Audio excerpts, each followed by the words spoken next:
I was listening to Scott Pendlebury on Sunday Footy on this station talking about you. So I wanted to start with that today. Here's what he had to say. I've really enjoyed that coaching stuff with Lloydie. I know he said he doesn't want to do the Essendon job, but he would be fantastic if he wanted to. He runs one of the best programs I've ever seen for underage football. So, he's fantastic, not only with all the kids, but with all the parents, and the buy-in at that level is, crazy for a 16, 17-year-old. So go on, do it. Yeah, very nice of him. And I do get asked it a fair bit. But, yeah, the commitment is absolutely massive at AFL level. It's big where I'm doing it now, where I think about it 24/7. I was even grinding my teeth a few weeks ago, and I woke up with aching teeth. You were grinding your teeth? I don't know how many people, if you've gone through it or not, people who wear mouth guards or things like that. I had a massive crack through my tooth. And I reckon it was from thinking about the Essendon Football Club? No, from thinking about Haileybury too much. So I thought, imagine I was coaching the Essendon Football Club.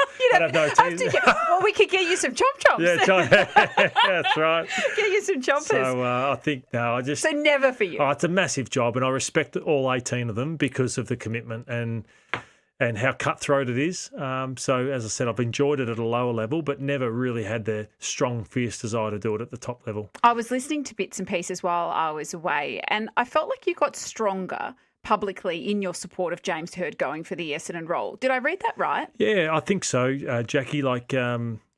As I said, I want to also respect with what I say about the Bombers. Always has cut through, and that they do the process is on. And there's some candidates like Mark McVeigh, who I respect a lot too, and Solomon and Hurdy, who I played with all three of them, plus I suppose Corey Enright and guys from other clubs who come through. But I did make the point that the club is at the lowest ebb that I've ever seen up until winning a game yesterday, which I was at, and it was so good for the fans and everyone involved with the club, but just how low it has been and the joy that I think James would bring. That's the comment that I did make around, he knows his footy really well, but he's also will bring some life back to the club because it has been as flat as I've seen. So can you talk to me more specifically about that? Like, what do you mean by joy?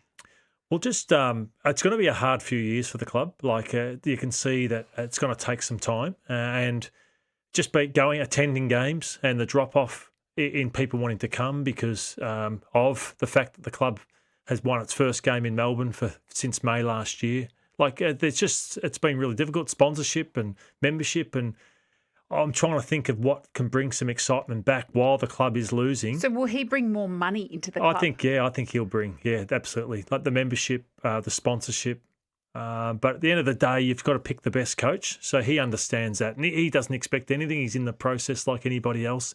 But then there's no doubt with who he is, he brings a lot more excitement to the role if he gets it. Does he use you as a bit of a sounding board on these issues? No, not really, because we do some events together, and that's the only time I really speak to James. We're good friends when we see each other, but we don't hang out outside of that. Okay, so let's talk about the win. As you said, the first in how long was it? So they won in Gather Round in Adelaide, but the first win in Melbourne since May last year. So it's their second win in about 30 games. I did just go along as a spectator, and there weren't many there at all. Like, it's a thinner crowd. It was like you could hear the players on the field. You could hear everything that was going on. Like COVID times? Yeah, it was like COVID times. I actually went to watch an under-18 game, Victoria v South Australia, and you could hear everything out there, and that was the type of game you could hear how low the numbers were at the crowd. But they had a crack. They were invested in the game the whole time. What changed then? And in relation to Darcy Parish, how much of a decision was that, do you think, in the win? Yeah, I wouldn't want to just put it onto him. But, yeah, the senior players stood up. The young kids jumped off the back of it. Giants just kept missing opportunities. Jake Stringer kicked 7 points. And now they lost the lead with 4 minutes to go and they got it back. So a lot of hard work, I'm sure, goes in as poor as they've been, and great reward for them. Oh, and when do you think Essendon will actually make a decision? Like what's the process from here? It's still a bit off. They're still in the process of just catching up with candidates, and then they'll narrow it down. So I still can't see it being in the next month. Mm-hmm. Okay. All right. Let's talk about Tassie now and Ken Hinkley. I think a lot of people you would be pleased with that appointment, no doubt. I mean, he's so experienced, but the whole Nathan Buckley thing, I always thought that he was almost a shoo-in. Maybe I was wrong on that. Yeah. So Bucks was the first name that ever came up, but they only ever considered three guys. The experience of Hinkley, Longmire, and Nathan Buckley. They all presented. Ken's so passionate. I'm sure the other two were as well. But you obviously got to move to Tasmania. It's very much going from town to town in Tasmania and selling the club and trying to unite.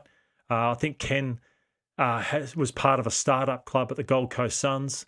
He was in Geelong as well. So I just think they liked, when he was at Port Adelaide, they were putting tarps in to fill the seats. So they realised how difficult it's going to be in Tasmania initially, and they just felt that Ken has seen it all, and a lot he's been through suited the role at Tasmania. I like the way he carries himself as well. He's an excellent media performer, but he's almost, I think, with kids too, particularly young men, like to be coached by someone like that, he'd be a real mentoring type figure, a bit like Chris Fagan in Brisbane, do you think? His passion for the role and the job came through massively today. So he'll spruik as well as anybody as well. And so, it seems like it was a really good fit for himself in Tasmania. Okay, let's look at the Pies as well. So 5 wins in a row, but then they start to play some really good teams going into the finals. Yeah, so they've beaten everyone around them, and that's all you can do, beat who's in front of you. But now they've got Adelaide this week in Adelaide, Geelong, then they got West Coast, but then Hawthorn and Brisbane. So Adelaide, Geelong, Hawthorn and Brisbane in their last 5. So I think they make the wild card, but we'll see just how good they are if they can win at least a couple of those 4 really tough matches. So, as I said, I've always stood. I don't think they're a top in the mix. The best sides are Fremantle, Brisbane, Hawthorn and the Adelaide Crows, I think. Sydney just outside that. I think they're off those teams. Bobby Hill's contract could be terminated at Collingwood or about to be. He was contracted until 2030. I mean, the Pies are probably within their rights there. Yeah, there's a few clubs. So Geelong and Tyson Stengel, and then you've got Collingwood and Bobby Hill. So they're just not there. Obviously, mental health, and so they come and go. Sometimes they're playing, sometimes they're not. Hill hasn't been at Collingwood for a long time. So they're saying he still wants to play again, but Collingwood might... you're nearly better to cut your losses. The contract will be quite significant because he was a Norm Smith medalist not that long ago. So you just cut your losses, pay them out, and try and move on. Yeah. Angelo, hello. Yeah, g'day. I love your show. I've got to say that. My question to Matthew is, I'm a Richmond supporter, and at the end of the first quarter yesterday, there was a goal kicked. So the main umpire went to the goal and he goes, "What do you think it was?" And he turned around and goes, "I believe it was touched." They went to the score review, was clear it wasn't touched, and the end result was a point. Now, that should be taken out of the game. Sorry, Angela, I'm trying to remember that one. I was going to watch the Bombers live, so I have to watch that one back to be able to answer clearly on that. They went with umpire's call. All right, Angelo, sorry about that. Now, I wanted just to ask on 2 issues. One, we've been talking a lot in the studio today about Richmond and just the quality of the game yesterday. But they've kind of avoided the blowtorch. How much are injuries, how much do they give you a free pass for a season and your results?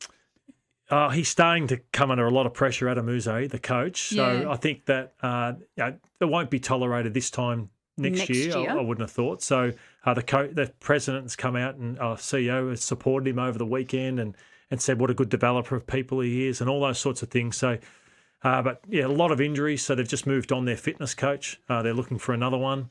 And a lot of good kids there, but he has to start winning games. I think he's won about 9 out of 50, 60. See, that's not a great record, no, is it? It's no not. matter what. And it hasn't helped. Like, obviously, they've been decimated, but he'll need a good year next year. And speaking of disasters, the Gold Coast has recorded their 8th loss in a row. And like, what have you thought this year of Damien Hardwick and some of the things he said and just, I guess, the leadership around the club? He was a premiership teammate of mine as well, Damien. So I really... he's a competitor, and it might not come across right at times. He comes across as a whinger at times, Damien. But I do. He'll be thrilled to hear that. Yeah, from I know. you. But I think that you're emotional. You go to your press conferences, and sometimes he doesn't get it right. Like the other day, he said our season's over, which he would have had to go back to his players and try and wind that back a little bit. So how do you wind that back? Oh, I'm not sure how he got himself out of that one. But now they've lost an 8th but in a row, but there's still only one game out of the wild card. But I think he would understand. They're not a premiership threat at all, but they would still hope to play in the final series. But they're playing Carlton this week, and this is probably their last chance. They have to stop the ride. I can't believe with the talent they've got out there how they've possibly lost 8 in a row. Yeah, so when you look at who they brought into the club in the off-season and what was expected for them, I mean, you walk away and you say, what's gone wrong here?